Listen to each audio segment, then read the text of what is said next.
Shalom, salam damai sejahtera untuk kita semua. Perkenalkan, nama saya Anggrini Cisendati Bora, kelas 10 IPS 3, email aktif yang saya gunakan saat ini anggrinicisenbora@gmail.com. Dan pada kesempatan saat ini saya akan menjelaskan tentang kasih yang mengubah dan mendamaikan. Sebagaimana ada 4 pertanyaan, yaitu apa itu kasih menurut pemahaman Anda? Yang kedua, jelaskan bagaimana cara Allah mengasihi kita berdasarkan firman Tuhan Yohanes 3 ayat 16. Yang ketiga, jelaskan tentang cinta kasih yang mengubah dan mendamaikan. Dan yang keempat, bagaimana menjadi remaja Kristen yang mengasihi dan menghasilkan perubahan. Pertanyaan nomor 1. Apa itu kasih menurut pemahaman Anda? Dan inilah perintah itu, yaitu bahwa kamu harus hidup di dalam kasih, sebagaimana telah kamu dengar dari mulanya. Yohanes 3 ayat 16 berbunyi demikian. Karena begitu besar kasih Allah akan dunia ini, sehingga Ia telah mengaruniakan anaknya yang tunggal, supaya setiap orang yang percaya kepadanya tidak binasa, melainkan beroleh hidup yang kekal. Cinta menyembuhkan orang, baik mereka yang memberi ataupun yang menerimanya.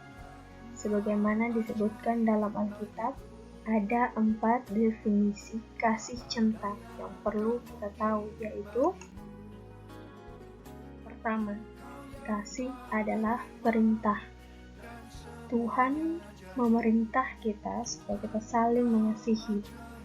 Dan inilah kasih itu, yaitu bahwa kita harus hidup menurut perintahnya.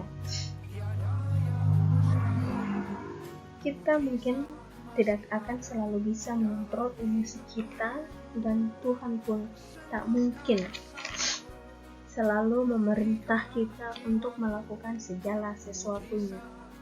Bayangkan bagaimana kalau Tuhan harus memerintahkan anak kecil yang menangis supaya tiba-tiba senang.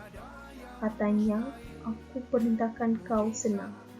Sekalipun Tuhan mempunyai kuasa melakukan hal itu, Dia memilih supaya kita sendirilah yang berinisiatif untuk melakukannya. Begitu juga dengan mengasihi. Tuhan mau kita mengasihi lebih dulu tanpa harus diperintah. Yang kedua, cinta adalah pilihan. Kasih adalah pilihan. Di 1 Korintus 14 ayat 1 dikatakan, kejarlah kasih itu dan usahakanlah dirimu memperoleh karunia-karunia roh, terutama karunia untuk bernubuat. Kalau kita bertindak mengejar sesuatu, itu artinya kita membuat pilihan. Begitulah halnya dengan kasih. Mengasihi adalah pilihan. Kita diberi pilihan untuk mengasihi atau tidak. Kitalah yang memilih mencintai orang lain sama seperti Tuhan yang memilih untuk mengasihi kita. Yang ketiga, kasih adalah tindakan. Kasih atau cinta harus dibuktikan oleh tindakan atau perbuatan.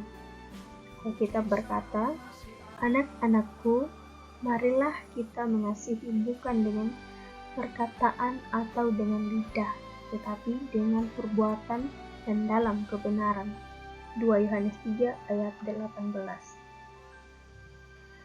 Setiap hari Tuhan menyediakan kesempatan supaya kita bisa melakukan kasih ke semua orang di sekitar kita.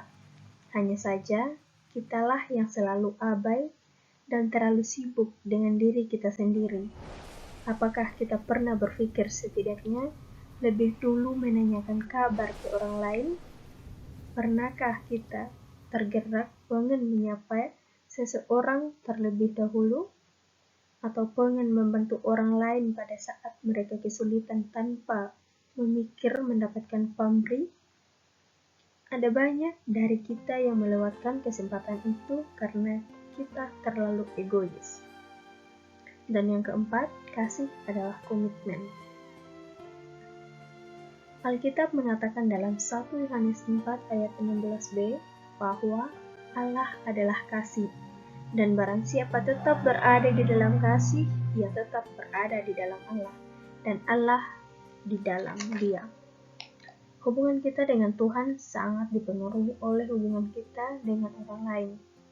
Kalau kita berkomitmen untuk mengasihi dan tetap mengasihi orang lain, maka kasih yang kita punya itu menyatu dengan kasih Tuhan. Saat itulah Tuhan akan tetap tinggal bersama dengan kita, karena Tuhan adalah kasih itu sendiri. Pertanyaan nomor 2, bagaimana cara Allah mengasihi kita berdasarkan firman Tuhan? Yohanes 3 ayat 16. Yohanes 3 ayat 16 berbunyi demikian, karena begitu besar kasih Allah akan dunia ini, sehingga Ia telah mengaruniakan anaknya yang tunggal, supaya setiap orang yang percaya kepadanya tidak binasa, melainkan beroleh hidup yang kekal. Jadi menurut pemahaman saya, dan saya akan jelaskan, karena demikianlah Allah mengasihi isi dunia ini, sehingga dikaruniakannya yang tunggal itu, supaya barang siapa yang percaya akan Dia jangan binasa, melainkan beroleh hidup yang kekal. Ayat ini mengungkapkan isi hati dan tujuan Allah. Kasih tanpa pamrih atau kasih tanpa mengharapkan balasan, suatu bentuk kasih cinta yang paling mulia.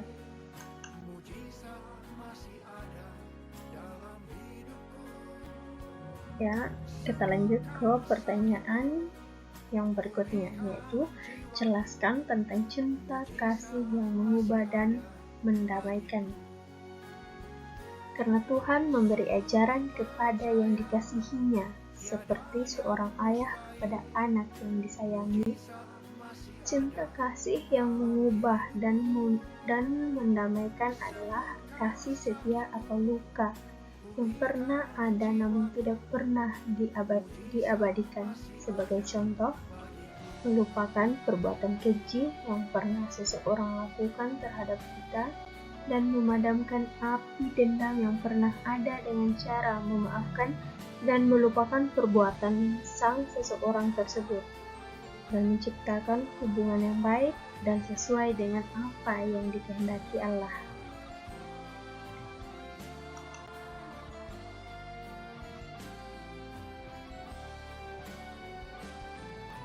Pertanyaan yang keempat, bagaimana menjadi remaja Kristen yang mengasihi dan menghasilkan perubahan? Jika kamu ingin mengubah diri menjadi remaja Kristen yang baik, beribadahlah rutin di gereja maupun di rumah dan membaca Alkitab setiap hari. Tidak cukup meskipun aktivitas tersebut merupakan hal yang sangat penting. Ada beberapa contoh yang bisa kita lakukan dimanapun kita berada, dan semoga ini bisa kita simak sama-sama dan kita lakukan bersama-sama. Sebagai contoh, yaitu jadi panutan bagi remaja yang lain, jadi pribadi yang positif, jadi pribadi yang sabar dan baik hati, lakukan interaksi dengan orang yang dikucilkan, belajar menerima penolakan atau kekecewaan dengan jiwa besar, memperluas pengetahuan tentang iman Kristiani. Kesimpulan, cinta kasih yang mengubah dan mendamaikan. Yang pertama, tanggung jawab dalam membangun masyarakat. Yang kedua, tanggung jawab terhadap sesama. Yang ketiga, cinta kasih yang memadamkan api permusuhan. Dan yang keempat, berkomunikasi dengan sopan dan santun terhadap seseorang. Sekian materi presentasi atau penjelasan saya. Saya ucapkan terima kasih banyak. Semoga bermanfaat dan sesuai dengan apa yang diharapkan